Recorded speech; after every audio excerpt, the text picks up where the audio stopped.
आउनु यस्तो भएछ। अब कहाँ जानुपर्ने आज चाहिँ गाडी हेर्नु चाहिँ यस्तो भरमा चाहिँ कसरी निकाल्नु पर्ने गाडी यहाँ के गर्नुपर्ने यस्तो छ है त तल भरेछ एउटा स्विफ्ट डिजायर ऊ माथि हालेको छ ऊ त्यहाँ हो स्विफ्ट डिजायर एउटा हालेको रहेछ ऊ त्यहाँ ऊ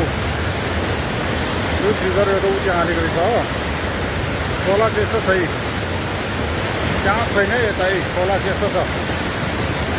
चान्स छैन है यहाँनिर ऊ गाडी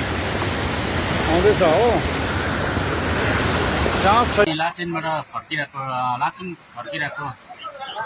टाइममा है यहाँ मुसिटाङमा सडनली बेसी पानी परेर चाहिँ एकदमै यहाँ ल्यान्डस्लाइड भएर है एकदमै बाढ आइरहेको छ है र यो घरलाई पनि अलिक ड्यामेज पुऱ्यायो बाटो एउटा गाडी छ गाडीलाई पनि पुर्नु आँटिसक्यो है र यहाँ चाहिँ ड्राइभर अनि टुरिस्टहरू जति पनि हुन्छ है यहाँ चाहिँ एकदमै भइरहेको छ है र के गर्नुपर्ने हो है केही अप्सन छैन पानी तपाईँको ननस्टप परिरहेको छ है